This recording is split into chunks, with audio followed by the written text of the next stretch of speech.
একটি প্রশ্ন ঘুরপাক খাচ্ছে অনেকের মনে। তারা বলছেন যে এখন দেশে এই করোনা মহামারীর সময়ে মানুষের তো সামাজিক দূরত্ব বজায় রেখেই কারখানা চালু রাখার কথা ছিল। মানুষের প্রতি তো মানুষের এখন মমতা এবং যত্ন অনেক বেশি নেওয়ার কথা ছিল। তারপরেও কেন এই 50 অর্ধ শতাধিক প্রাণ ভস্ম হয়ে গেল পুড়ে আগুনে? এই বীভৎসতা কেন এই সময়ই দেখতে হলো? এবং বারবারই কেন এই আগুন জ্বলছে, মৃত্যু হচ্ছে কারখানাতে, শিল্পে? মানুষের জীবন কি সেখানে খুবই সস্তা হয়ে গেছে?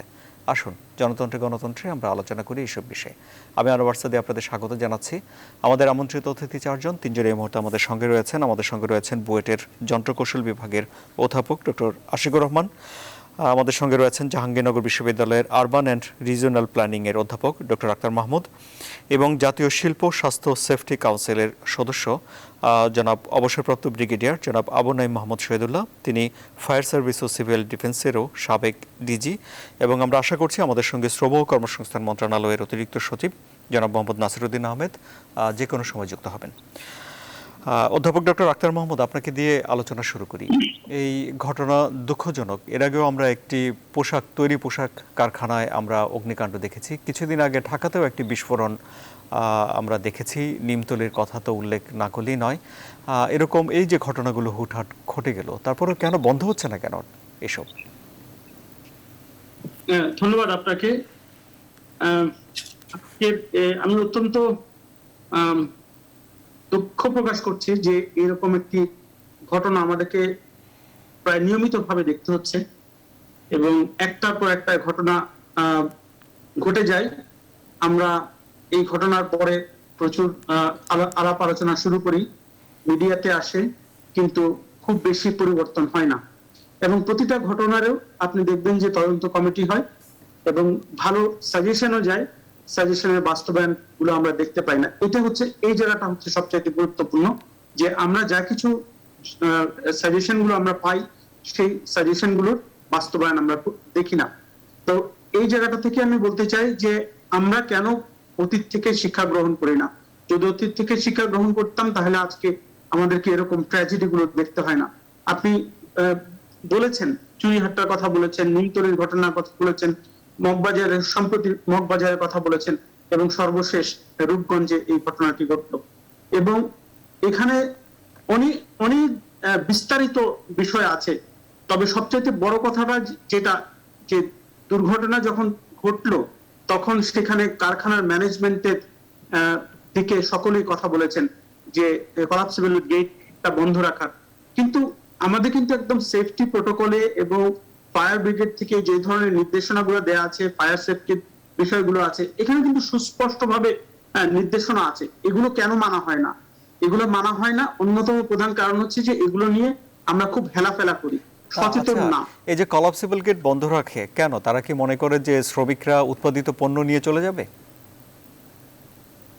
এটা তারাই খুব ভালো বলতে পারবে। তবে আমরা মিডিয়াতে দেখেছি, যারা ওখানে প্রত্যক্ষদর্শী যারা ছিলেন তারা বলছে যে বাইরে থেকে লোকজন এসে, এটা যখন দুর্ঘটনাটি ঘটে সেই সময় বাইরে থেকে লোকজন এসে লুটপাট করতে পারে, এরকম একটা ভয়। কি অদ্ভুত কথা! মানুষ কত নির্মম হতে পারে!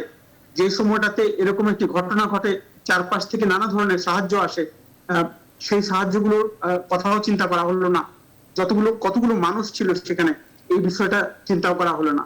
তো আমরা আজকে যে আলোচনাটা, এই আলোচনাটা আমার মনে হয় একটু ব্যক্তি পরিসরেও, মানে বিরাট একটি পরিসরেও আলোচনাটা করতে হবে। শুধু একটি নির্দিষ্ট শিল্প নয়, আমাদের সারা ঢাকা শহরে, সারা বাংলাদেশে প্রচুর ইমারত আছে, ভবন আছে, যেগুলো একইভাবে ঝুঁকিপূর্ণ। এই যে ঝুঁকিপূর্ণ অবস্থায় একটা শহর চলছে, নিরাপদ নয়, এগুলো নিয়ে, এই যে আপনার মনে থাকবে এফআর টাওয়ারে যখন আগুন লাগলো, সেই সময়টাতে ঢাকা শহরে পরবর্তীতে রাজুকের নেতৃত্বে প্রচুর সার্ভে হয়েছে এবং অসংখ্য বিল্ডিং কে আইডেন্টিফাই করা হয়েছে। প্রত্যেকটা বিল্ডিং এর কোথায় কোথায় সমস্যা আছে সেগুলোকে চিহ্নিত করা হয়েছে। কিন্তু আমরা পরবর্তীতে দেখলাম না এটার পরিবর্তন, কিন্তু দেখলাম না। অথচ পরিবর্তনের ইতিহাস কিন্তু আমাদের আছে। একেবারে সব ধরনের মানে হতাশ হবারও কিছু নাই। এক্সাম্পল কিন্তু আমাদের আছে। যখন রানা প্লাজায় যখন এই দুর্ঘটনাটি ঘটলো, সেই সময় যে গার্মেন্টস ফ্যাক্টরি গুলো আছে সেই গার্মেন্টস ফ্যাক্টরি গুলো রেনোভেট করা হয়েছে, রেট্রোফিট করা হয়েছে, সেখানে নানা সংস্কার সেখানে করা একটি হয়েছে। আন্তর্জাতিক একটি চাপ ছিল, বাংলাদেশের ব্যবসা বিশ্ববাজারে হারানোর ঝুঁকি ছিল। একদম তাই, একদম তাই। তার মানে অর্থ হচ্ছে যে আমরা যদি চাপে না পড়ি তাহলে আমাদের মনে হয় মানে এগিয়ে যাওয়ার কোনো স্পৃহা আমাদের মধ্যে থাকে না। জি, আমরা অধ্যাপক ডক্টর আখতার রহমান, জি, আমি আপনার কাছে আসবো। আপনার কথা সূত্র ধরে আমি জনাব অধ্যাপক ডক্টর আশিকুর রহমানের কাছে যেতে চাই। এই যে এত প্রাণহানি সেখানে ঘটলো, এটি কি ঠেকানোর উপায় ছিল নাকি এটি অবধারিত ছিল? ধন্যবাদ। বাকি দুজন সম্মানিত অতিথিকে শুভেচ্ছা। আমার কাছে মনে হয়, আমি প্রফেসর আখতার মাহমুদ আসলে কথার সূত্র ধরেই বলছি, আমার কাছে মনে হয় আমরা অবাক হই কেন যখন এরকম একটা ঘটনা ঘটে। কারণ আইনস্টাইন কি বলবো, উন্মত্ততার ডেফিনেশন দিয়েছিলেন যে একই জিনিস বারবার করে ডিফারেন্ট রেজাল্ট আশা করাটা হচ্ছে উন্মত্ততা। আমরা কি সত্যি অন্যবার যখন দুর্ঘটনাগুলো ঘটেছে তারপরে কোনো পরিবর্তন এনেছি, পজিটিভ কোনো পরিবর্তন এনেছি? যদি না এনে থাকি তাহলে কেন অনিবার্য না? সবকিছুই আগের মতোই আছে। বিল্ডিংটাকে বলা হচ্ছে সেটা ঝুঁকিপূর্ণ ছিল, উনি যেটা বললেন। সার্ভে করে প্রতিবারই দেখা যায় ঝুঁকিপূর্ণ বিল্ডিং এর সংখ্যা 50%-এর বেশি। যতগুলো বিল্ডিং এ ঝুঁকি সার্ভে করা হোক না কেন এবং যে ধরনের বিল্ডিং এ সার্ভে করা হোক না কেন, সেটা বাণিজ্যিক ভবন হোক, আবাসিক ভবন হোক অথবা এই ইন্ডাস্ট্রিয়াল ভবন হোক, ফায়ার সার্ভিসের রিপোর্ট অনুযায়ী প্রতিবারই পাওয়া যায় 80 থেকে 90% building are either very risky, খুবই ঝুঁকিপূর্ণ, অথবা রিস্কি, ঝুঁকিপূর্ণ। সেফ বিল্ডিং বা সন্তোষজনক বিল্ডিং পাওয়া যায় 10%-এর নিচে। তো সেটা যদি 2010 সালে করে যেটা পাওয়া যায় 2020 সালে 21 সালে যদি একই পাওয়া যায়, তাহলে আমার কাছে মনে হয় আউটকামটা বা যে রেজাল্টটা সেটা অনিবার্য। আমি জাস্ট একটা জিনিস বলি, যেটা আখতার মাহমুদ সাহেব একটু বলেছিলেন ওই গেট বন্ধ রাখার ব্যাপারটাতে। আমি আমার একটা ব্যক্তিগত জাস্ট উদাহরণ বলি, এবং আপনি একটা কোশ্চেন করেছিলেন এটা কেন রাখা হয়। আমার প্রচুর ইন্ডাস্ট্রিয়াল বিল্ডিং ভিজিট করার এক্সপিরিয়েন্স আছে প্রফেশনাল এবং একাডেমিক কাজের কারণে। আমার ব্যক্তিগত ধারণা এটা বন্ধ রাখা হয় চুরি ঠেকানোর কারণে। আপনি যদি লাঞ্চের সময় কোনো ফ্যাক্টরিতে যান, সেটা যে ধরনের ফ্যাক্টরি হোক না কেন, দেখবেন যে বাকি সবগুলো, তাদের হয়তো 4টা এক্সিট আছে, 3টে এক্সিট বন্ধ রেখে সব কর্মচারীকে কিন্তু 1টা বা 2টা এক্সিট দিয়েই তাদেরকে বের হতে বলা হয়, কারণ তারা যেন জিনিস চুরি করতে না পারে। সো মূলত থেফট বা চুরি ঠেকানোর জন্য এটা একটা বড় কারণ যে কেন মাল্টিপল এক্সিট থাকার পরও, মাল্টিপল বহির্গমন পথ থাকার পরও কেন 1টা বা 2টো আসলে ওপেন থাকে। যদি অনেকগুলো থাকে সেক্ষেত্রে 1টা 2টো, 2টো থাকলে তো অবশ্যই 1টা বন্ধ রাখলে একমাত্র পথ থাকছে, আপনার 1টা পথই থাকছে। তো আমি যে ব্যক্তিগত আমার একাডেমিক এক্সপিরিয়েন্স একটু শেয়ার করতে চাই।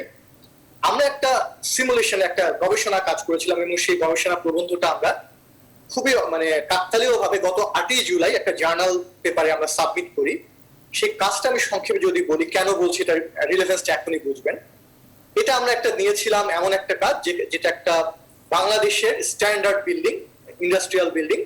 স্ট্যান্ডার্ড মানে তারা বিএনবিসি মেনে করেছে এবং সব নিয়ম ঠিক আছে, কিন্তু শুধুমাত্র কিছু আনসেফ বা অনিরাপদ প্র্যাকটিসের কারণে ম্যানেজমেন্টের 3টা অনিরাপদ প্র্যাকটিসকে আমরা বেছে নিয়েছিলাম, যেগুলো বাংলাদেশি ইন্ডাস্ট্রিতে খুবই কমন। একটা হচ্ছে মাল্টিপল এক্সিট থাকলে এক্সিট বন্ধ করে রাখা, চুরির ভয়, যেটা জাস্ট এখনই প্রসঙ্গটা আসলো।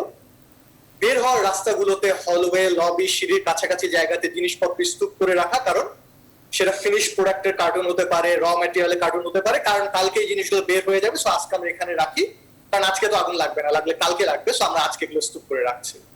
আর 3 নাম্বারটা হচ্ছে বহির্গমন পথ বা সিঁড়ির কাছে যে ফায়ার ডোর বা ডোরটা থাকার কথা, যেহেতু এটা স্ট্যান্ডার্ড বিল্ডিং আমরা ধরে নিয়েছি সবগুলোতে ফায়ার ডোর বা ডোর আছে, সেই ডোর গুলো কাজের সুবিধার্থে বন্ধ না রেখে, যেটা বন্ধ রাখার নিয়ম, আমরা খোলা রাখছি, কারণ খোলা রাখলে মানুষজনের যাতায়াত, প্রোডাক্টের যাতায়াত মানে বের করা আনাটা সহজ হয়। তো আমরা দেখিয়েছি যে আপাত নিরাপদ এই স্ট্যান্ডার্ড একটা ইন্ডাস্ট্রিয়াল বিল্ডিং এর জন্য শুধুমাত্র এই 3টা আনসেফ প্র্যাকটিসের জন্য আমরা কোনো মানে নিয়মের, বিল্ডিং এর নিয়মের কোনো ব্যতিক্রম করিনি, শুধু দেখিয়েছি ম্যানেজমেন্টের আনসেফ প্র্যাকটিসের জন্য আমরা একদম ফায়ারকে সিমুলেট করেছি এবং মানুষের চলাচল, যারা বাসিন্দা আছে তাদের চলাচলকে সিমুলেট করে দেখেছি। 6% অথবা 6% বাসিন্দা ওই বিল্ডিং থেকে বের হতে পারবেন না। সো যদি একটা 5000 বাসিন্দা মানে শ্রমিক যদি সেখানে কাজ করেন, আমরা দেখেছি খুব একদম কম বয়সী শ্রমিক, মানে একদম যাদের জীবনী শক্তি অনেক বেশি, লাফিয়ে বেরোতে পারবে, দৌড়াতে পারবে, এই ধরনের শ্রমিকদের মধ্যেও 300 জন শ্রমিক 500 জনের মধ্যে বের হতে পারবেন না, এবং আমরা সেটা বারবার সিমুলেট করে পেয়েছি। তো আমি জাস্ট আপনার কথার ফাইনাল অ্যান্সারটা দিচ্ছি যে এটা অনিবার্য যতদিন পর্যন্ত এক হচ্ছে বিল্ডিং এর যে গুণগত মান সেখানে পরিবর্তন আসছে না, প্লাস বিল্ডিং এর গুণগত মানে পরিবর্তন আসলে হবে না, সেখানে যে নিরাপদ কাজের প্র্যাকটিস সেটা যতদিন পর্যন্ত আমরা এনশিওর করতে না পারবো ততদিন হবে না। জি ধন্যবাদ। জি, ব্রিগেডিয়ার জেনারেল আবু নঈম মোহাম্মদ শহীদুল্লাহ, তাহলে এই বারবার অগ্নিকাণ্ড এবং এই মৃত্যু প্রাণহানি আমরা কি দেখতেই থাকবো? আমরা যদি প্রথমেই চলে আসি তাহলে দায়িত্ব কার, এই জায়গাতে আমাদেরকে ক্লিয়ার থাকতে হবে। এখানে যে দায়িত্ব কার যদি আমরা বলতে চাই, তাহলে দায়িত্বগুলো কি কি এবং এই দায়িত্বগুলো যদি পালন করা হয় তাহলে অবশ্যই নিরাপত্তা বিধান করা সম্ভব। বাংলাদেশে আমরা যদি দেখি যে একটু আগে আশিকুর রহমান সাহেব বলছিলেন যে সেফটির বিষয়ে অনেক জরিপ করা হচ্ছে। এই জরিপে যদি একটা সিম্পল জরিপ যদি করি আমরা, যে ইন্ডাস্ট্রিয়াল সেক্টর যদি আমরা ধরি, তাহলে অনেকগুলো ইন্ডাস্ট্রিয়াল সেক্টর আছে। এখন আপাতত আমরা 42টা বাংলাদেশে ইন্ডাস্ট্রিয়াল সেক্টর আছে। গার্মেন্টস হলো একটা সেক্টর, এবং এই সেক্টরটার যে ফায়ারের সেফটির কথা যদি আমরা বলি, খালি ফায়ার না, অন্যান্য সেফটির দিক থেকেও সবচেয়ে ভালো সেক্টর আমরা বলবো। তো এইটার ক্রেডিট কিন্তু আমাদের না, এটার ক্রেডিট হলো as you have already said যে থার্ড পার্টি বা যারা বায়ার্স তাদের যে প্রেশার ছিল, সেই প্রেশারের চোটে আমরা করেছি। বাট করেছি তো, যদি সেফটি ওখানে পালন করে থাকি, বাংলাদেশের মধ্যে যদি একটা সেক্টর ভালো থাকে, এই উদাহরণ কেন আমরা নিই না এবং কেন এই প্র্যাকটিসটাকেই আমরা অন্য ইন্ডাস্ট্রিতে প্র্যাকটিস করতে পারছি? তাহলে কিন্তু এখানে কর্তৃপক্ষের কথা চলে আসছে। তাহলে এই সেফটির ব্যাপারে কারা দায়ী? প্রথমে যদি আমরা বলি ফোকাল মিনিস্ট্রি কোনটা, তাহলে কিন্তু চলে আসে শ্রম মন্ত্রণালয়। না, তাহলে আপনি জেনারেল আবু নঈম মোহাম্মদ শহীদুল্লাহ, আপনি কি বলছেন যে তাহলে দেশের ভেতর থেকে তাদের উপরে কোনো ধরনের চাপ নেই, নিয়ম নীতি মানার জন্য কোনো ধরনের নজরদারি নেই? হ্যাঁ, তাহলে এই যে নজরদারিটা, তাহলে নজরদারির শীর্ষে যেটা আছেন এবং তাদেরকে লেবার রুল লেবার ল দেওয়া হয়েছে এবং রুল দেওয়া হয়েছে। এটা 2006 সালে লেবার অ্যাক্টটা হয়েছিল, আর 2015 সালে সেটাকে আরো এটার বিধিটা দেওয়া হয়েছে।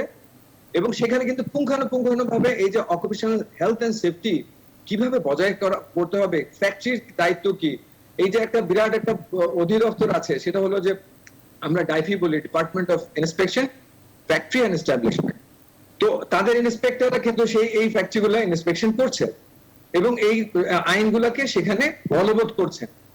তাহলে আমরা এই দায়িত্বটার ব্যাপারটা যদি আসি, তাহলে আজকে আমরা এইখানে যে দুর্বলতাগুলা সেগুলোর দিকে আমরা আসবো। তাহলে কি হলো যে প্রথম উপরে থেকে যদি নিচে নামতে নামতে গ্রাস রুট লেভেলে দেখি যে প্রত্যেকটা ফ্যাক্টরিতে একটা করে সেফটি কমিটি থাকতেই হবে। এটা কিন্তু আইনের বাধ্যবাধকতা, মানে it is a imposed rule, এটা থাকতেই হবে। তাহলে কি আমরা দেখবো যে আজকে এই যে আগুন লাগলো সেখানে এই সেফটি কমিটিটা ছিল কিনা? সেফটি কমিটিটা কি, তাদের দায়িত্ব হলো যে এখানে মালিক যেটাই কথা বলেন না কেন, সেফটি কমিটির দায়িত্ব হলো যে সেখানে অন্তত একটা ফায়ার প্ল্যান এবং একটা ইভাকুয়েশন প্ল্যান থাকতে হবে। এই ফায়ার প্ল্যান এবং ইভাকুয়েশন প্ল্যানটা কি, সেটাও নির্ভর করবে যে ওইখানে যে কন্ডিশন কিরকম আছে। তার মানে একটা রিস্ক অ্যাসেসমেন্ট করে তারা এই প্ল্যানগুলো তৈরি করবেন। এবং সেখানে প্রত্যেকটা আইনে বলা আছে যে 100 জনের ভিতরে 6 জনা ফায়ার ফাইটার, 6 জনা ইভাকুয়েশনের জন্য প্রস্তুত থাকবে এবং 6 জনা ফার্স্ট এইড এর প্রশিক্ষণ প্রাপ্ত হবে। তার মানে প্রতি 100-তে 18 জনা প্রশিক্ষণ প্রাপ্ত হবে। তাহলে যদি আমরা দেখি যে 500 এখানে শ্রমিকরা ছিল এই বিল্ডিং এর, তার মানে যদি 500 যদি এসে থাকে, তার মানে হচ্ছে যে এই 18x5 এতগুলা লোক প্রশিক্ষণ প্রাপ্ত থাকার কথা। এখন আসা যাক যে এখানে যে আগুনটা হঠাৎ করে কি লেগে গেল, আগুন যখন লাগে তখন ছোট আকারে লাগে এবং ছোট যখন থাকে তখন এটা নিয়ন্ত্রণ করা সম্ভব। এবং নিয়ন্ত্রণটা হলো কি, আপনি ফায়ার সার্ভিসকে যতই কিছু বলেন না কেন, তারা ঘটনাস্থলে পৌঁছাতে সারা পৃথিবীতে যে আমরা ওটা বলি রেসপন্স টাইম, তার 6 থেকে 10 মিনিট টাইম পুরো পৃথিবীতে লাগছে। তো আমাদের এখানে যে যানজটের ভিতরে যে আমরা পড়ে যাই, তখন আমাদেরকে আরো বেশি সময় দিতে হয়। তাহলে এই সময়টা কে ফায়ারটা নিয়ন্ত্রণ করবে? তখন তো দাও দাও করে আগুন জ্বলে যাচ্ছে এবং মানুষকে বাঁচাতে হলে 10 মিনিটের ভিতরে কিন্তু ফায়ারকে নিয়ন্ত্রণ করতে হবে। তা কিন্তু ফায়ার সার্ভিস যখন পৌঁছায় তখন যদি 15 মিনিট বা 20 মিনিট হয়ে যায়, তখন তারা প্রপার্টি বাঁচাতে পারে, মানুষ বাঁচাতে পারে না। সো হোয়াট হ্যাপেন, যে এইটার দায়িত্বটা কে নেবে? তাহলে কি হলো, ফার্স্ট রেসপন্ডার হচ্ছে যে প্রতিষ্ঠান, যে শিল্প প্রতিষ্ঠান আছে তারাই নিবে। তার মানে ও সেই সেফটি কমিটি চলে আসছে, সেই প্রশিক্ষণ প্রাপ্ত লোকজন চলে আসছে। তাহলে কি আমরা গ্রাসরুট লেভেলে কি আমরা এটাকে ঠিক করতে পারছি? এই সেফটি কমিটির হিসাবপত্র কার কাছে আছে? ডাইফির কাছে আছে। তাদের ওয়েবসাইটে দেখবেন যে কতগুলা ফ্যাক্টরি আছে এবং কতগুলা ফ্যাক্টরিতে সেফটি কমিটি কতজন আছে। এবং এই সেফটি কমিটির কি হলো যে তারা কেমন, এই সেফটি কমিটির সবচেয়ে সুন্দর সংগঠনটা কি জানেন? যে 50% হলো শ্রমিকের প্রতিনিধি আর 50% হলো মালিকের প্রতিনিধি। তাহলে কি হলো যে এখানে কিন্তু শ্রমিকদেরকে এমন ভাবে সরকার সম্পৃক্ত করে দিয়েছে যে তাদের নিজেদের বাঁচার তাগিদে তারা প্রশিক্ষণ গ্রহণ করবে, তারা নিজেদের বাঁচার তাগিদে সেই সেফটি ইভ্যালুয়েশন করবে, হ্যাজার্ড আইডেন্টিফিকেশন করবে, সেই রিস্ক অ্যানালিসিস করে ফায়ার প্ল্যান এবং ইভাকুয়েশন প্ল্যান তৈরি করবে। তাহলে দেখেন যে আপনি যেটা বলছিলেন, তাহলে আমাদের উপায়টা কি? উপায়টা হলো আমাদের এই সেফটি কমিটিকে আমাদের যেভাবে হোক না কেন তরতাজা কার্যকর করা। অনেক ধন্যবাদ। আমি আবার আপনার কাছে আসবো অধ্যাপক ডক্টর আক্তার মাহমুদ। তাহলে আইনে তো সবকিছু আছে, তারপরেও কেন এই কিছুদিন পর পর অগ্নিকাণ্ড দেখতে হয়? আমি মানে প্রফেসর আশিকুর রহমান এবং নাইম ভাইকে দুজনকে ধন্যবাদ জানাই। ওনারা কিন্তু খুবই চমৎকার করে পুরো বিষয়টা ব্যাখ্যা করেছেন। এবং এই যে ফ্যাক্টরিগুলোতে, শিল্প কলকারখানাগুলোতে শ্রম মন্ত্রণালয়ের আইনের কথা আছে, বিধিমালা আছে, সেফটি কমিটির কথা বলেছে, প্রতি শিল্প কারখানার কথা বলেছে। তো এই জিনিসগুলো কেন তৈরি হয় না? যতক্ষণ না পর্যন্ত তৈরি হবে ততক্ষণ পর্যন্ত এই প্রাথমিক যে ধাক্কাটা, এই ধাক্কাটা সামাল দেওয়া যাবে না। ফায়ার ব্রিগেড তো পরে আসবে। আমাদের দেখেন যে শিল্প কলকারখানার বাইরে মানে আরো প্রচুর দালান কোঠা তৈরি হয়। প্রতি বছরে 5-7 হাজারের বেশি বিল্ডিং এর ছাড়পত্র দেওয়া হয়। এই যে ছাড়পত্র যে দেয়া হয়, সেখানে শিল্প কারখানা আছে, প্রাতিষ্ঠানিক ভবন আছে, আবাসিক আছে, কমার্শিয়াল আছে, বাণিজ্যিক আছে, নানা ধরনের ক্যাটাগরির এই বিল্ডিং কিন্তু আছে।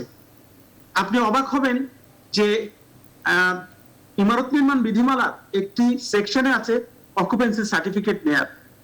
এই যে অকুপেন্সি সার্টিফিকেট নেয়ার, এটা প্ল্যানিং পারমিশনটা দেয় রাজুক, এটা ঠিক আছে, এবং তাদেরও এই ধরনের তদারকি করার জন্য একেবারে নির্দিষ্ট ব্যক্তি আছে, বিল্ডিং ইন্সপেক্টর আছে। তাদের দায়িত্ব থাকে একটি প্ল্যান যখন পাস হয় সেই প্ল্যান মাফিক বিল্ডিংটি তৈরি হলো কিনা এটা দেখভাল করার জন্য, এবং সে অনুযায়ী যদি তৈরি হয় তাহলে সে অকুপেন্সি সার্টিফিকেট পাবে।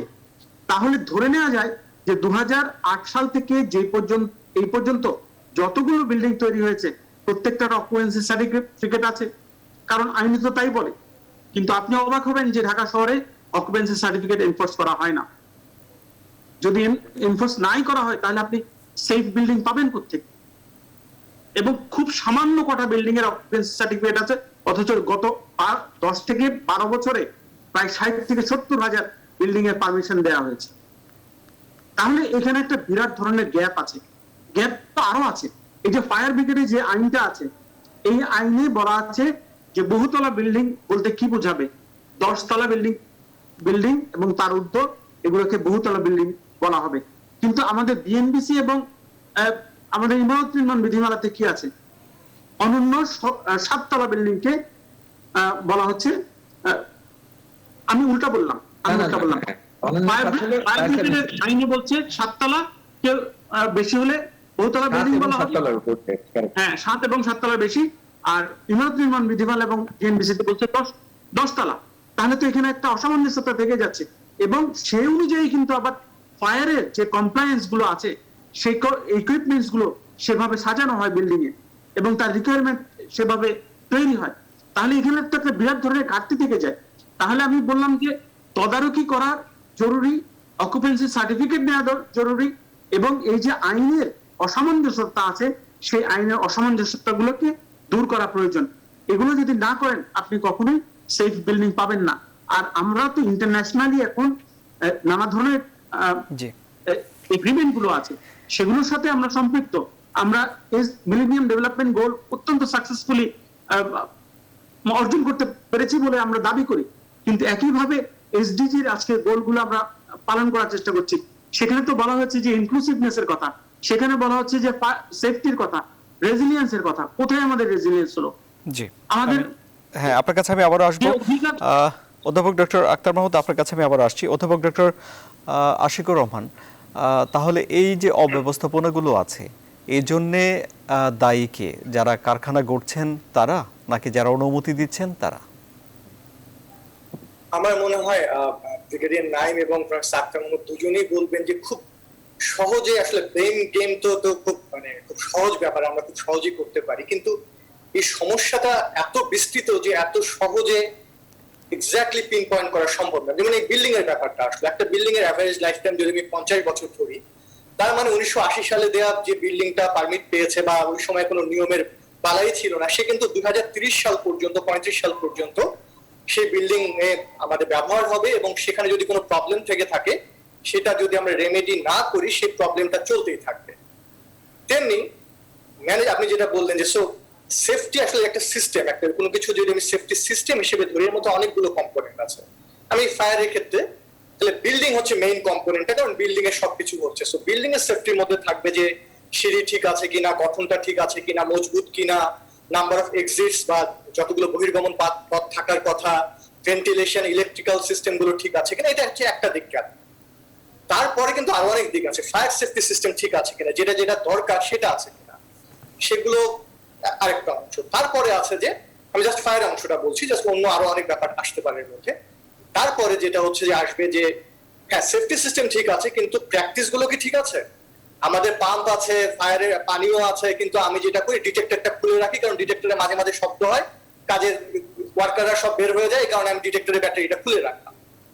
তো আসলে তাহলে তো হবে না। সেই পুরো সিস্টেমের প্রতিটা কম্পোনেন্টকে যতক্ষণ পর্যন্ত আমরা আইডেন্টিফাই করতে না পারবো এবং সেগুলোর জন্য দায়ী যে অংশটা আমি ব্যক্তি বা বডিকে না বলি, কারণ তাহলে আসলে ব্লেম গেম চলে আসলে একজন আরেকজনের উপর দায়িত্বটা শিফট করে, ধরে নিই আমরা সবাই দায়ী। তো যদি সবাই দায়ী হয় তাহলে প্রতিটা পয়েন্টকে আইডেন্টিফাই করে প্রতিটা পয়েন্টের রেমেডি করতে হবে। জি, আমি আপনার কাছে আসছি। জি, আমাকে একটা বিরতিতে যেতে হবে, তার আগে আমি ব্রিগেডিয়ার জনাব আবু নঈম মোহাম্মদ শহীদুল্লাহর কাছে যেতে চাই। সবাই তো আসলে একযোগে দায়ী হতে পারে না, কাউকে না কাউকে বিশেষভাবে দায়ী হতে হয়, তাই নয় কি? ঘটনার পরিপ্রেক্ষিতে তাই হবে। ঘটনাটা কি সেটার পরিপ্রেক্ষিতে যে সেটার জন্য যে মুখ্য দায়িত্ব পালন করার কথা সেখানে, যেটা এখনই আশিকুর রহমান সাহেব বললেন, সেটা হলো যে কতগুলো জিনিস আছে যে লাইসেন্সের ব্যাপার। তাহলে কি হলো যে লাইসেন্স হলো ফায়ার ডিপার্টমেন্ট থেকে লাইসেন্স নিচ্ছে এবং সেখান থেকে কলকারখানার অধিদপ্তর থেকে লাইসেন্স নিচ্ছে এবং তাদের ইন্সপেক্টর যে ইন্সপেকশন করছে। যদি লাইসেন্স না নিয়ে থাকে সেটাও অপরাধ, আর যদি নিয়ে থাকে এবং সেগুলো যদি কমপ্লায়েন্স না করা থাকে তাহলে সেটাও অপরাধ। তাহলে দুই দিকে কিন্তু খালি প্রতিষ্ঠানটাই না, যারা সার্টিফিকেট দিচ্ছেন তারাও কিন্তু দায় নিতে হবে। দ্বিতীয়ত হলো যে এই লাইসেন্স দিয়ে কিন্তু ক্ষান্ত হচ্ছেন না, এটাকে প্রতি বছরে কিন্তু রিনিউ করা হচ্ছে। রিনিউ মানেটা কি? যে লাইসেন্স দেওয়ার উদ্দেশ্যই ছিল যে এই কমপ্লায়েন্স গুলো যদি করে থাকে তাহলে সেই লাইসেন্স পাবে বা হকদার হচ্ছে। দ্বিতীয়ত হলো লাইসেন্স রিনিউ মানে হচ্ছে যে এগুলো করার পরে পরবর্তী বছরে এগুলা ঠিক মতোই মেনটেন করা হচ্ছে কিনা বা সেগুলা কোনো পরিবর্ধন সংযোজন হয়েছে কিনা, এটা বিল্ডিং এর ক্ষেত্রেও হয়েছে কিনা, সেটা যদি হয়ে থাকে সেই বিষয়গুলোকে আবারও সঠিক কায়দাতে বা আইন বিএনপিসির আয়তায় নিয়ে তারপরে আবার তাকে রিনিউ করা হচ্ছে। আর এখানে প্রফেসর আক্তার মাহমুদ ভাই যেটা বলছিলেন যে সেফটি কমিটি তৈরি করতে হবে, এইখানে কিন্তু আমাদের শেষ নয়। সেফটি কমিটিকে আবার ট্রেনিংও দিতে হবে, তারা যেন এই আইডেন্টিফাইটা করতে পারে। এবং এখানে যে সবচেয়ে ইন্টারেস্টিং হচ্ছে যে ট্রেনিং এর ব্যাপারেও কিন্তু আইনে ওই বিধিতে 2015 সালের বিধিতে বলা আছে যে তাদেরকে প্রশিক্ষণ দেওয়া হবে মালিক, এবং ওই প্রশিক্ষণের সময় শ্রমিকরা যে সময়টা ব্যয় করবে সেটাকে বেতনটা সে পাবে, এবং এই প্রশিক্ষণে যে খরচ হবে সেটাও মালিক বহন করবে। তাহলে এত সুন্দরভাবে বলে দেওয়া হচ্ছে, কিন্তু এটাকে নিয়ন্ত্রণ করবে কি? ডাইফির ইন্সপেক্টর নিয়ন্ত্রণ করবে আসলে তারা প্রশিক্ষণ প্রাপ্ত হয়েছে কিনা। অকুপেশন সার্টিফিকেটের কথা উনি বলেছেন, খুব ইম্পর্টেন্ট কথা। অকুপেশনটা কেন? যে একটা বিল্ডিং হতে হলে সবাই আমরা জানি যে অনেকগুলো বিএনবিসির নিয়ম অনুযায়ী বানাবো। জি, একটা বিরতি নেই। জনাব আবু নঈম মোহাম্মদ শহীদুল্লাহ, আপনার কথা শুনে মনে হচ্ছে যে কর্তার গরু কেতাবে আছে, গোয়ালে নেই আর কি। একটা বিরতি নিচ্ছি, আমাদের সঙ্গে থাকুন।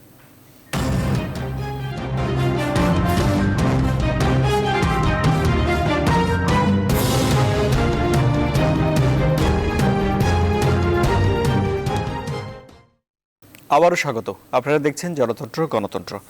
অধ্যাপক ডক্টর আশিকুর রহমান, তাহলে সরকারের দিক থেকে কিছু উদ্যোগ আছে, যেমন কারখানার মালিকদের 8 জনকে গ্রেফতার করা হয়েছে, তাদেরকে রিমান্ডে নেওয়া হয়েছে। কি মনে হয় আপনার? আবারও ডক্টর মাহমুদের কথা ফলো করে বলবো, একটা সিঙ্গেল কেস দিয়ে আসলে এই পুরো ফায়ারে, আমরা তো আজকে কথা বলছি কেন এই মিছিলটা মৃত্যুর মিছিল চলছে। একটা ফ্যাক্টরিতে আগুন লাগবে, সেই ফ্যাক্টরির মালিক পক্ষে কিছু মানুষকে আমরা গ্রেপ্তার করবো। সাথে রানা প্লাজার ক্ষেত্রে একই কাজ করা হয়েছিল। তাই বলে তো রানা প্লাজা 2013 সালের পর মৃত্যুর মিছিল থেমেছে এরকম তো না। তো অবশ্যই গভর্নমেন্টের দিক থেকে তারা দেখিয়েছেন, আমি তাকে সাধুবাদ অবশ্যই দেবো, যেখানে ক্রেডিট ডিউ সেখানে দিতেই হবে। তারা দেখিয়েছেন যে তারা আসলেই কোনো নিয়মের ব্যত্যয় ঘটেছে কিনা, ইন্ডাস্ট্রির নিজস্ব ম্যানেজমেন্ট এবং সেফটি প্রোটোকল মেনটেন করার ব্যাপারে তারা সেটা করার চেষ্টা করছেন। কিন্তু সমস্যার গভীরে যেতে হলে আমাদের আরো অনেক কিছু করতে হবে। এই যে প্রেসার পয়েন্টের কথা আপনি বলেছিলেন, যে আরএমজি তে আমরা ফায়ার সেফটি অনেকটা বেটার করতে পেরেছি because they had a different pressure point. তাদের ফায়াররা বলেছিল আমরা অর্ডার দেবো না যদি তোমরা তোমাদের ফায়ার সেফটি ইমপ্রুভ না করো। তো সবকিছুরই তো এরকম আমাদের কিছু এনফোর্স করতে হবে। আমাদের ফায়ার সার্ভিসের মতো বডিগুলোকে ঝুঁকিপূর্ণ ভবনকে বন্ধ করে দেওয়ার ক্ষমতা দিতে হবে। শুধুমাত্র যে বিল্ডিং এ অ্যাক্সিডেন্ট হলো সেই বিল্ডিং এর মালিক পক্ষকে গ্রেফতার করলেই যে আসলে খুব আহামরি কোনো ইমপ্রুভমেন্ট ঘটবে আমি এটা মনে করছি না। বাট এই পার্টিকুলার ঘটনায় এটা অবশ্যই যারা ভুক্তভোগী তাদের দিক থেকে তো অবশ্যই এটা অ্যাটলিস্ট এক ধরনের মানসিক শান্তি, যে যারা দোষী তাদেরকে মানে খুঁজে বের করার চেষ্টা করা হবে এবং সেই অনুযায়ী শাস্তি দেওয়া হবে। সো আরো অনেক কিছু করার আছে, এটাই আমি বলবো। জি, অধ্যাপক ডক্টর আক্তার মাহমুদ, আরো অনেক কিছু করার আছে, তাই কি? হ্যাঁ, নিশ্চয়ই অনেক কিছু করার মানে তো এরকমই যে আমাদের যে কোন একটা নিরাপদ নগর তৈরি করতে হলে এটা কিন্তু বিভিন্ন রকমের বিভিন্ন সংগঠন, বিভিন্ন রকমের অধিদপ্তর, দপ্তর, অফিস, মন্ত্রণালয়ের সমন্বিত কাজের ফলাফল হচ্ছে একটা নিরাপদ নগর হবে। তো সেখানে তো প্রত্যেকেই যার যার জায়গা থেকে অনেক রকমের দায়ী দায়িত্ব থাকে। একটু আগে আমরা কথা বলছিলাম যে মানে সকলের দায়িত্ব মানে হচ্ছে যে কারোই দায়িত্ব না, এরকমও একটা ব্যাপার। কিন্তু আমাদের প্রত্যেকটা অফিসের, প্রত্যেকটা দপ্তরের একটা সুনির্দিষ্ট আইনের মধ্য দিয়ে চলে এবং তাদের সুনির্দিষ্ট ম্যান্ডেট আছে কি কি কাজের জন্য তাকে রেসপন্সিবল করা হবে এবং কি কি তার দায়িত্ব। সুতরাং এই জিনিসগুলো খুব সুনির্দিষ্ট। আমরা যে কোনো একটা ঘটনা ঘটে যাওয়ার পরে আমরা নানা সময় দেখি ওর দায়িত্ব ছিল, এর দায়িত্ব ছিল, এগুলো আসলে অনেক বেশি আলোচনার মধ্যে আসে। কিন্তু আপনি যদি বাই বুক যান, বাই ল যান, আপনি কিন্তু পরিষ্কার ভাবে ধরতে পারবেন এই কাজটা গাফিলতি হয়েছে, এর দায়ী আছে। সুতরাং দায়ীটা ঠিক করার জন্য এটা মানে মানে বিরাট কোনো ব্যাপার না। বাই বুক যান, বাই আইনের মধ্য দিয়ে যান, আপনি সুনির্দিষ্ট ভাবে ধরে ফেলতে পারবেন যে কোথায় কোথায় আমাদের গাফিলতি আছে। এখন মানে সবচাইতে বড় বিষয় যেটা, যে আইনগুলো আমাদের ভালোই আছে, আইনগুলোর এনফোর্সমেন্ট লাগবে। আমাদের যেখানে যা কিছু করার দরকার সেটা করতে হবে। এক একটা ভবনের যে ল্যান্ড ইউজ পরিবর্তন হয়ে যায়, এই যে ভবনের মানে যে ভবনের যে ইউজের জন্য অনুমোদনটা নেওয়া হলো, পরবর্তী দেখা যায় তার নিচতলা, দোতলা, তিনতলা নানা রকমের ইউজ পরিবর্তন হয়ে যাচ্ছে। তার সাথে সাথে তার নিরাপত্তার প্রোটোকলও তো পরিবর্তন হয়ে যাচ্ছে। তো সুতরাং এই যে পরিবর্তন হয়ে যায়, সেখানে কি মানে এটা কি অথরিটিকে জানানো হয়েছিল, অথবা এই যে চেঞ্জ হয়ে গেল তার বিপরীতে তাদের মানে যথেষ্ট প্রস্তুতি কি ছিল? আমাদের জায়গাটা হচ্ছে প্রস্তুতির ব্যাপার। এই যে আমি একটু আগে মানে আপনার ব্রেকের আগে যে বলছিলাম না, এই যে নিরাপদ নগর তৈরি করতে হলে এসডিজির কথাই হচ্ছে যে আপনাকে অভিঘাত সহনশীল হতে হবে। তো অভিঘাত যে সহনশীল হবে তার জন্য বিরাট প্রস্তুতির ব্যাপার আছে। যতক্ষণ পর্যন্ত আপনি ওই প্রস্তুতিগুলো না নিবেন ততক্ষণ পর্যন্ত তো আপনি বলতে পারবেন না যে আমি ঝুঁকিপূর্ণ নয়, আমি এখন নিরাপদ। এই কথাটা বলতে হলে সেই প্রিপারেশন অবশ্যই লাগবে এবং সেই প্রিপারেশনের জন্য মানে একদিকে যেমন যারা মালিক পক্ষ আছে, যারা ভবন ব্যবহারকারী আছে, তাদের তো বিরাট ধরনের দায়িত্ব আছে। আর অথরিটির কথাগুলো তো এতক্ষণ ধরে আমরা বললামই, প্রত্যেকটা অথরিটির নিজস্ব কিছু দায় দায়িত্ব আছে। তাদের কি তদারকি করার কথা, কতটা ফ্রিকুয়েন্টলি তারা এই কাজগুলো করবে, যে যার দায়িত্বটুকু পালন করা। তাহলে আমি বললাম যে ভবন মালিকের কথা বললাম, ব্যবহারকারীর কথা বললাম, অথরিটির কথা বললাম, এটার কথা বললাম। এখন এরপরের আরেকটা ব্যাপার আছে যে রেগুলার যে ট্রেনিং বলেন, প্যারেড গুলোর কথা বলেন, যে বিষয়গুলা আহ, করার কথা, অর্থাৎ নিয়মিতভাবে সেই ফায়ার ড্রিল গুলো করা, সেই জিনিসগুলো আপনাকে অবশ্যই করতে পারতে হবে। জি। আরেকটা কথা বলে আমি শেষ করতে চাই, যে সেটি হচ্ছে যে যখন একটা লাইসেন্স দেওয়া হয় বা একটা পারমিট দেওয়া হয় ফায়ার থেকে, এটা কিন্তু সারা জীবনের জন্য নয়, এটা সারা জীবনের জন্য হওয়াই উচিত না। একটা সুনির্দিষ্ট সময় পর পর এটা নবায়ন করতে হবে, কারণ আজকে যে প্রস্তুতি তার আছে 2 বছর পরে সেই প্রস্তুতি নাও থাকতে পারে। সুতরাং সেই প্রতি বছরই কিন্তু রিনিউ হয়। রিনিউ করতে হবে। renew জি। হয়, কিন্তু অনেক সেটা ধন্যবাদ, মাঠ পর্যায়ে অনেক ধন্যবাদ তদারকি করে করা হয়, প্রফেসর। সেটা তো হয় না। জি, প্রফেসর আক্তার মাহমুদ, অনেক ধন্যবাদ আপনাকে। তাহলে ব্রিগেডিয়ার জেনারেল অবসরপ্রাপ্ত আবু নঈম মোহাম্মদ শহীদুল্লাহ, এখন এই মুহূর্তে আসলে কি করা দরকার? এই মুহূর্তে আমাদের এই 52 জন মৃত্যুর যারা চলে গেছেন এবং যারা বেঁচে আছেন, অনেক জনা পুরা মানে এই মৃত্যুর যন্ত্রণা ভোগ করছেন, তাদের কাছে আমাদের জবাবদিহিতা করতে হবে। তা আমার যেটা মনে হয় যে এখন আমরা অন্তত প্রতিজ্ঞা করা উচিত যে আমরা ক্র্যাশ প্রোগ্রাম চালানো উচিত। তাজরিন ফ্যাশনের পরে যদি আপনার মনে থাকে যে আমরা সেই বিজিএমই ভবনে যেও আমরা ক্র্যাশ প্রোগ্রাম চালিয়েছিলাম, যে প্রত্যেকটা ফ্যাক্টরিতে আমরা ট্রেনিং দিব এবং এদের ওখান থেকে প্রতিনিধি এনে সেখানেই ট্রেনিং শুরু হয়ে গেছে।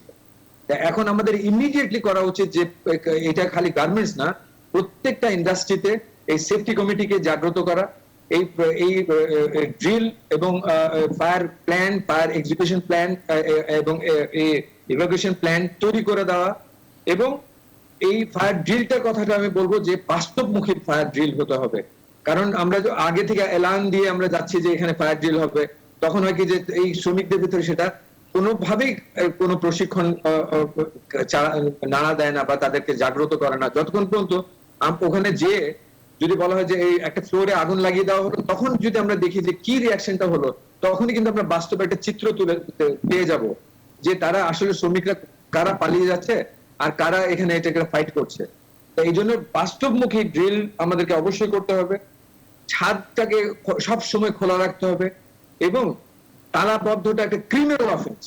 কোন ফ্যাক্টরিতে এই গেট আর তালা লাগালেই ওখানে ওখানে যে সেফটি কমিটির নির্দেশনা দেওয়া আছে যে তারা ইমিডিয়েটলি রিপোর্ট করবে, এবং কিভাবে রিপোর্ট করবে সেটাও বলা আছে যে ডাইফিকে রিপোর্ট দেবে এবং সঙ্গে সঙ্গে তারা সেই ফ্যাক্টরির বিরুদ্ধে আইনগত ব্যবস্থা নেবে। এবং আমি যেটা মনে করি যে যখনই আমরা কোনো কথা বলতে যাই তখনই দেখা যায় যে এই ইন্সপেক্টরের সংখ্যা কম বা ওই ইসের দুর্বলতা, এইগুলো সব অজুহাত। কারণ পৃথিবীতে সরকারের মাথা ভারী কিন্তু না, তারা করছে কি যে সবসময় তারা কমপ্লায়েন্সের জন্য বিভিন্ন রকমের থার্ড পার্টি কমপ্লায়েন্স আছে। আজকে ওই আইএসও বলেন বা এরকম বড় বড় প্রতিষ্ঠান, আমাদের দেশীয় কোনো কোম্পানিকে আমরা বিশ্বাস না করতে পারি, কিন্তু আন্তর্জাতিক কোম্পানিগুলো যারা কমপ্লায়েন্স করে থাকেন তাদেরকে বিশ্বাস করতে হবে। এই জন্যই যে তারা খালি বাংলাদেশের জন্য, তারা পৃথিবীর জন্য তারা ক্রেডিবিলিটি এস্টাবলিশ করে এবং ক্রেডিবিলিটি একটা দেশের জন্য তারা নষ্ট করবে না। অতএব আমরা এই কবে আমাদের ইন্সপেক্টরের সংখ্যা পুরা করব আমরা, আর তখন আমরা কাজ করব, ততদিনে কত মানুষ মরে যাবে এটার জবাবদিহিতা কে করবে? আজকে আমাদেরকে বাস্তবমুখী প্রশিক্ষণ গ্রহণ করতে হবে। না, তাহলে এই যে সরকারি সংস্থাগুলোর পক্ষ থেকে যে বলা হয় জনবলের সংকট রয়েছে, সেটি তাহলে নিয়োগ না দিয়ে কিভাবে এই পরিস্থিতি মোকাবেলা দিলেও আপনি কখনো যথেষ্ট হবে না, কারণ আমাদের দেশটাকে এখন আমরা দেখছি যেটা এখন ডেভেলপমেন্ট মুখী হচ্ছে এবং প্রতিনিয়ত প্রতি বছরে আমাদের ইকোনমিক্যাল কন্ডিশন ভালো হচ্ছে। তার মানে কি হচ্ছে যে আমাদের ইন্সপেক্টরের দরকার আরো হবে। এত ইন্সপেক্টর কেন দরকার হবে? এখন হলো কি আমাদের যে ইন্সপেক্টররা যা আছেন, যে সেই ইন্সপেক্টর ফায়ার সার্ভিস ইন্সপেক্টর হোক, সেই ইন্সপেক্টর ডাইফের ইন্সপেক্টর হোক, সেই ইন্সপেক্টর রাজুকের হোক, আর সংখ্যা কেন বাড়াতে হবে? সেটার জন্য বিভিন্ন প্রতিষ্ঠান আছে যে সেই মেকানিজমটা করবে, তারা যে রিপোর্ট দিবে এবং সেই যে কোম্পানি দায়িত্ব নিচ্ছে তাদের রিপোর্টের ভিত্তিতে তাদের কাজগুলোকে মনিটর করার জন্য যারা এক্সিস্টিং ইন্সপেক্টর আছে তারা 5% টেস্ট করবে, এবং এই 5% এর ভিতরে যদি কোনো একটা অ্যানোমালি পাওয়া যায় সেই কোম্পানিকে ব্ল্যাক লিস্ট করা হবে এবং পৃথিবীতে তারা আর কোনো অন্য দেশেও সে কাজ পাবে না। এই জন্য এত বড় যখন এই অথচ আমরা যখন এই সরকারের এইগুলা দপ্তরগুলা বাড়াতে এমন একটা মাথা হেভি করে ফেলাচ্ছে যে তাদের এই বাজেটে তাদের বেতন দিয়ে বোধহয় কুলাতে পারছে না আমরা। কিন্তু যতদিন পর্যন্ত আমরা ঠিক আছে বৃদ্ধি পাচ্ছে, কিন্তু যদি আমাদের টার্গেট হয় যে 30 সালে আমাদের এতজনা হবেন, অফিসার বাড়বে, ইন্সপেক্টর বাড়বে, 30 সাল পর্যন্ত কি আমরা বসে থাকবো? তা এখানে অন্তত 30 সালে প্রতি বছরে আমরা এই বিভিন্ন কোম্পানিকে কাজে লাগাই, আন্তর্জাতিক কোম্পানিদেরকে কাজে লাগাই, থার্ড পার্টিকে কাজে লাগাই দেশের স্বার্থে। তাতে হবে কি, যে পয়সা কিন্তু আমাদের বেশি লাগছে না, কিন্তু মানুষ বাঁচছে, সম্পদ বাঁচছে, এবং সেগুলো যদি আমরা ক্যালকুলেশন করি দেখা যাবে যে সেখানে এইটা এই বাইরে থেকে এইগুলাকে এমপ্লয় করার একটা নগণ্য ইসের ভিতরে আমরা এই অজুহাত থেকে আমরা বেঁচে যেতে পারবো। অনেক অনেক ধন্যবাদ। আর এরই সঙ্গে আজকের মতো জনতন্ত্র গণতন্ত্র আমরা শেষ করছি। আরও খবর ও বিশ্লেষণ জানতে আপনারা ভিজিট করুন www.news24bd.tv। সবাইকে ধন্যবাদ।